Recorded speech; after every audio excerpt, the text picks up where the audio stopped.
ऐसे हर काम तेजी से हो, इसके लिए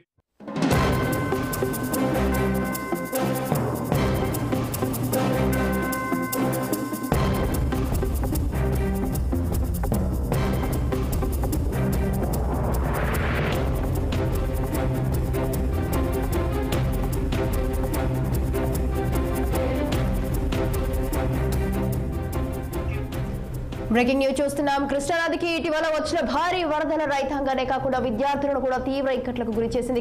ప్రకాశం బ్యారేజ్ నుంచి దాదాపుగా 11,50,000 క్యూసెక్ల వరద రావడంతో బ్యారేజీ దిగువన అవనిగడ్డ నియోజకవర్గంలో వివిధ ప్రాంతాలు నీట మునిగాయి.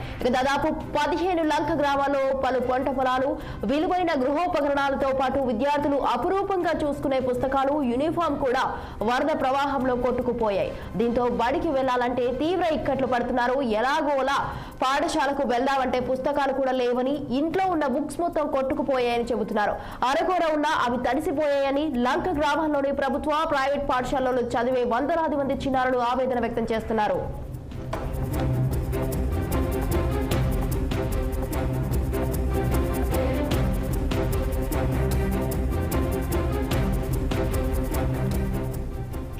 కృష్ణానది వరదలకు మోపిదేవి, అవనిగడ్డ మండలాల్లోనే దాదాపు 12 ప్రైమరీ, యూపీ పాఠశాలలు నీట మునిగాయి. ఆ పాఠశాల పరిధిలో ఉన్న గ్రామాల్లో కూడా వరద నీరు చొచ్చుకు రావడంతో విద్యార్థుల పుస్తకాలు మునిగిపోవడం, కొట్టుకుపోవడంతో జరిగింది. మోపిదేవి మండలం కే కొత్తపాలెం, బొబ్బర్లంక, పల్లెపాలెం, అవనిగడ్డ మండలం పులిగడ్డ, రేగులంక, పులిగడ్డ పల్లెపాలెం, దక్షిణ చిరువోలులంక, ఒడుగువారిపాలెం, అయ్యవారిపాలెం, మేడిలంక, దక్షిణ చిరువోలులంక ఎస్సీ కాలనీల పరిధిలోని పాఠశాలల్లో చదివే దాదాపు 200 మంది విద్యార్థుల పుస్తకాలు ఎందుకు పనికి రాకుండా పోయాయి. దీనిపై స్పందించిన ఎమ్మెల్యే వరదల్లో తడిసిపోయినట్టు సర్టిఫికేట్లు తెప్పించేందుకు కృషి చేస్తారని హామీ ఇచ్చారు. కొట్టుకుపోయిన పుస్తకాలను తిరిగి విద్యార్థులకు ఎలా సమకూర్చాలో అర్థం కాక విద్యాశాఖ అధికారులు తలలు పట్టుకుంటున్నారు.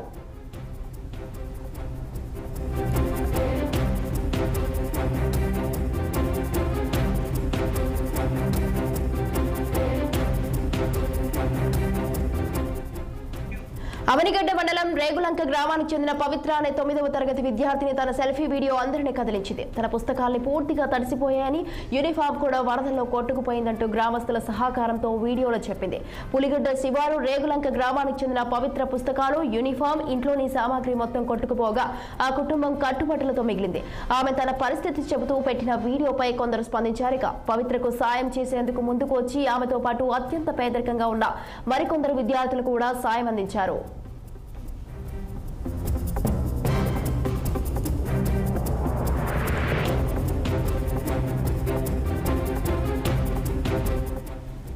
అటు విద్యాశాఖ తరపున 2వ సెమిస్టర్ కు సంబంధించిన పాఠ్య పుస్తకాలు విద్యార్థులకు ఇచ్చేందుకు సిద్ధంగా ఉన్నాయని, నోట్ పుస్తకాలు సైతం వారే కొనుగోలు చేసుకోవాలని తెలిపారు. పాఠశాలలో జరిగే విద్యార్థుల నోటు పుస్తకాలు, టెక్స్ట్ పుస్తకాలు లేకపోవడాన్ని గమనించి కొందరు విద్యార్థులకు ఉపాధ్యాయులు కొనుగోలు చేసి అందించినప్పటికీ వారికి దాదాపు ఒక్కో విద్యార్థికి 10 నోటు పుస్తకాలు అవసరమవుతాయని, వాటికి భారీగా ఖర్చు అవుతుందని తెలిపారు.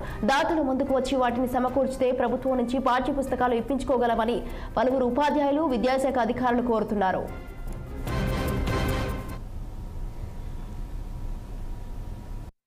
నా పేరు పవిత్ర. నేను 9th క్లాస్ చదువుతున్నాను. పులిగడ్డ, రేగులంక మా ఊరు. మా అమ్మగారు లెగలేరు, ఫుల్ షుగరు. మా నాన్నగారు రీసెంట్గా చనిపోయారు. నేను వేసుకుంటే బట్టలు కూడా లేవు, చదువుకుంటే బుక్స్ కూడా లేవు, తింటాకి తిండి కూడా లేదు. దయచేసి మీరే ఏదైనా సహాయం చేయవలసిందిగా కూర్చున్నాను. ఇటీవల వచ్చినటువంటి వరదల్లో మా పాఠశాలలో ఉన్నటువంటి విద్యార్థిని కొంతమంది పుస్తకాలు, నోట్బుక్స్ మొత్తం కొట్టుకుపోవడం జరిగిందండి. కాబట్టి ఎవరైనా దాతలు ఉంటే మా పాఠశాలకి రావాల్సినటువంటి నోట్ పుస్తకాలు ఇస్తే మేము వారికి ధన్యవాదాలు తెలియజేసుకుంటాం. కాబట్టి మా అందు దయవచ్చి ఎవరైనా దాతలు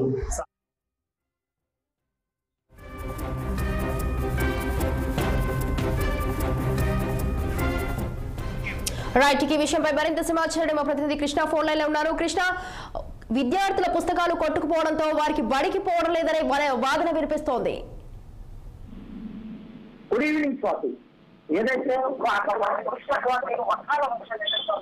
వర్షాలు రైతుల్ని, దానితో పాటు ఏదైతే వరద బాధితుల్ని ఏ విధంగా అయితే ముంచెచ్చేది కన్నీళ్లు మిగిల్చాయో, కానీ అవన్నీ తేరుకున్న ఒక పెట్టి అయితే అదే విధంగా విద్యార్థులను కూడా చాలా కన్నీరుగా పెట్టేగా ఈ వరదలు అయితే మిగిల్చాయని చెప్పుకోవచ్చు.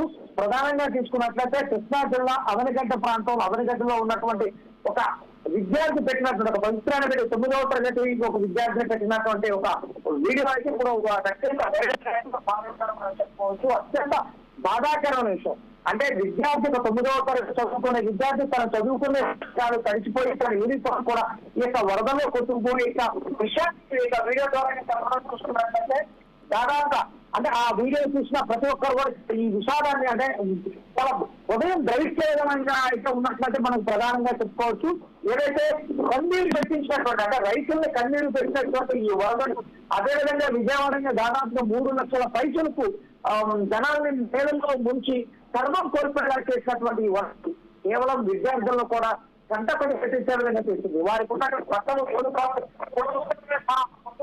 కాదు, వారికి మళ్ళీ ఇప్పుడు 10వ తరగతికి పరీక్షలకు కానీ 9వ తరగతి పరీక్షలకు కానీ వాళ్ళు ప్రిపేర్ అవడానికి కూడా పుస్తకాలు లేకపోవడం చూసుకుంటే చాలా బాధాకరమైన విషయం చేస్తుంది. ఈ విద్యార్థి